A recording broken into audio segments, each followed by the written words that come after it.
Severed heads, serpent children, and a 45-minute battle scene. Here are a few of the scenes that were simply too much for Marvel.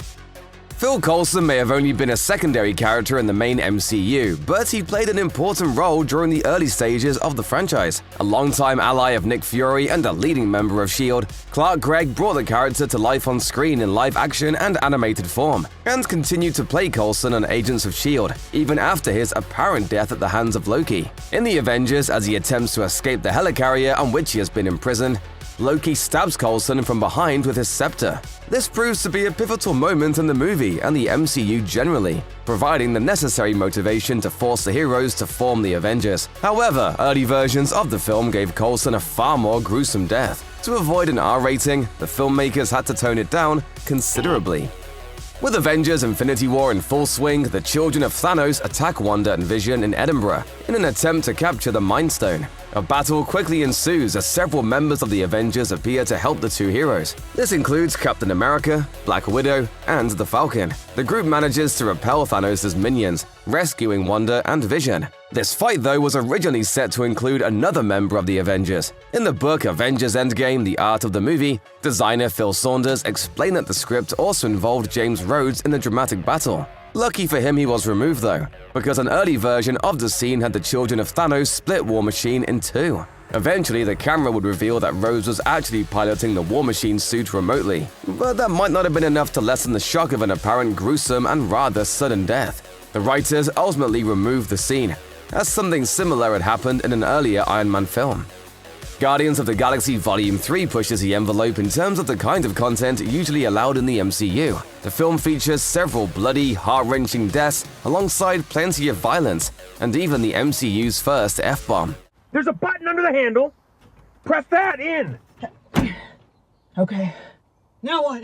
Open the door. And that's perhaps no surprise, however, because James Gunn's series has always felt a little more mature than other films in the franchise. Despite all that, some scenes were still removed from Guardians of the Galaxy Volume 3 to keep it from receiving an R rating. Chief among them was a moment with Adam Warlock and his mother Aisha. Speaking about the threat posed by the Guardians of the Galaxy, Warlock lets out an angry tirade, telling Aisha that he will stomp on their skulls, mush their brains, urinate on their bodies, and make love to their carcasses. There's no real indication about where the scene would have taken place, although it looks likely that it may take place after Warlock's initial attack on Nowhere at the start of the film. It's also not clear exactly why Gunn removed the rant, but it's entirely possible that Kevin Feige and company thought that Adam's nasty threats were a step too far. Avengers Endgame, The Art of the Movie delves into the production of Endgame and Infinity War. The book contains several stories about moments that didn't make it into the films or were ultimately cut from the script before shooting began. One sequence that stands out in this regard is the story of how Thor, Rocket, and Groot acquire Stormbreaker. Author Eleni Roussos explains that, originally the trio set out to retrieve the weapon from the skull of the gigantic world serpent, rather than have Atri the dwarf forge it for them. But stealing Stormbreaker turns out to be no simple task, as Thor and his allies, surrounded by decayed skeletons, are forced to battle and kill the serpent's terrifying children to escape. Visual development artist Rodney Fuentebella explained, there was also an idea of how after they got Stormbreaker, as they were escaping, the children of the world serpent would attack them, and they would have to fight their way out. The MCU's television series might seem like an appropriate place to play with some more adult content. After all, the shows featured on Disney Plus don't have to be submitted to the Motion Picture Association for ratings and aren't broadcast on traditional television networks. However, that hasn't been the case so far, and it is clear that Disney wants to keep the MCU shows as family-friendly as possible. Oh, this is gonna be a gas! This thinking is evident in the way that certain content was removed from Moon Knight, despite some initial teasers suggesting this series might feature the MCU's bloodiest fights to date. That didn't turn out to be the case. Here's an example. In the first episode of the show, Mark Spector battles one of Arthur Harrow's demonic jackals. However, just as the action begins, the camera pans to a hallway, leaving it up to the viewers to imagine what's happening. It's a disappointing anticlimax, especially considering that this moment features Spector's first on-screen transformation into his Moon Knight persona. Leaked footage of rehearsals indicate this was supposed to be more of a brutal slugfest, one that was apparently too violent for Disney to stream. Marvel's What If series took the MCU in a slightly different direction. This animated show depicts alternate takes on established events, with certain characters and histories changed to show what might have been. One particular episode, titled What If Doctor Strange Lost His Heart Instead of His Hands, shows what might have happened if Christine Palmer had died in Strange's car crash. Doctor Strange sets out to use some mystic arts to attempt to resurrect her, but to no avail. Throughout the episode, Strange becomes more deranged as Christine continues to die despite his best efforts. When he uses the power of the Dark Dimension to aid his efforts, the Ancient One splits him into two individuals, essentially a good version that accepts his failure and an evil Strange that goes to more extreme lengths. Eventually, the villainous version absorbs the good Strange. In the original script, this scene would have been far more graphic. Showrunner A.C. Bradley wanted the evil Strange to beat the good Strange to death using the Eye of Agamotto, until the storyboard artist toned down the violence, a decision with which Bradley ultimately agreed. Avengers Endgame pitted Thanos against almost every hero who had appeared throughout the entire MCU franchise up until that point. I am inevitable.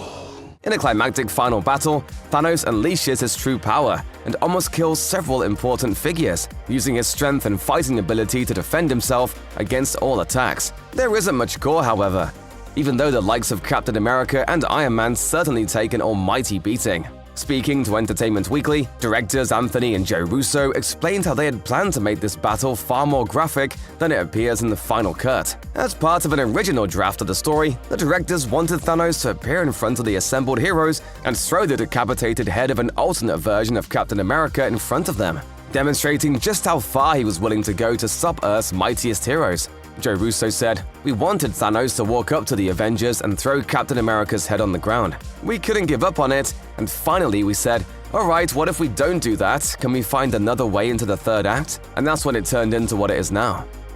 The Incredible Hulk was released in 2008, not long after the first Iron Man. Yet the MCU's second installment has always marked an outlier in terms of its tone, as well as the fact that Edward Norton played Bruce Banner rather than Mark Ruffalo.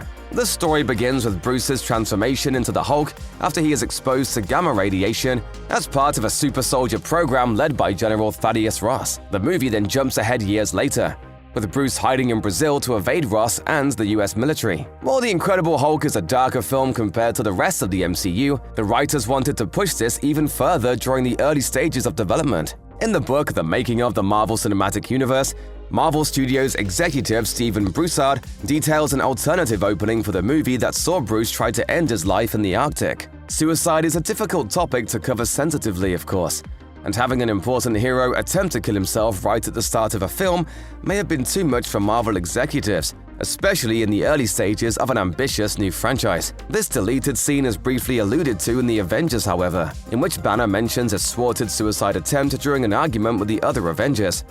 I got low.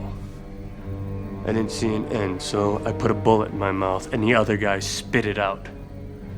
At the start of Avengers Infinity War, Thanos already possesses the Power Stone. This destructive artifact was last seen in the MCU during the events of Guardians of the Galaxy, when the heroes left it in the care of Xandarian officials. During a later conversation, Thor confirms that Thanos decimated Xandar to capture the Power Stone, but the actual battle is not shown. In an interview with the web series Near Mint Condition, comics writer and Thanos creator Jim Starlin revealed that this was not always the plan. In fact, the Russo brothers apparently filmed a 45-minute sequence to appear at the start of the film, depicting Thanos' assault on Xandar. Starlin said, "There was a whole sequence of him getting the first gem, and they had to cut that out. They shot it, but they never wanted to spend the money on the effects, and they didn't want the movie to be as long as the second one was. Alas, fans may never get to see the fall of Xandar in all its glory." Of all the films in the MCU so far, Doctor Strange in the Multiverse of Madness is the closest the series has come to an R-rated movie. Sam Raimi's schlocky Demon Fest features plenty of horror elements and graphic violence, especially in moments where the Scarlet Witch uses her full powers against her enemies. But one deleted scene in particular would have made things even more gruesome. The scene in question involves Wanda fighting the sorcerers of Kamar-Taj. Fight coordinator Liang Yang posted footage on his social media showing rehearsals for a far more violent battle. In the video, the Scarlet Witch can be seen killing her opponents in much more horrifying and bloody ways, as the Avenger-turned-villain fully embraces her evil side. Perhaps the most shocking moment, however, was to occur at the beginning of the battle. To show her threats are serious, Wanda tosses Baron Mordo's severed head at Doctor Strange. No doubt Multiverse of Madness was a gruesome movie, but this would certainly have taken it over the line. Thor: Love and Thunder could have been a lot darker than it was. Christian Bale, who portrayed the villainous Gore, told Inverse that he and director Taika Waititi wanted to push the limits as much as possible on the movie, even when they knew the action was unlikely to ever make it onto the screen. All gods will die. In some instances, even fellow co-star Chris Hemsworth thought they were going too far and worried that the scenes would only be appropriate for an R-rated release. However, Bale and Waititi wanted to explore as many possibilities as possible. Although it isn't clear exactly what these particular scenes might have been, there is certainly little chance anyone will ever get to see them. Bale said, "Chris Hemsworth, a couple of times he looked at me, it was like, dude, that's a little too far. But it was a great joy to give it a shot."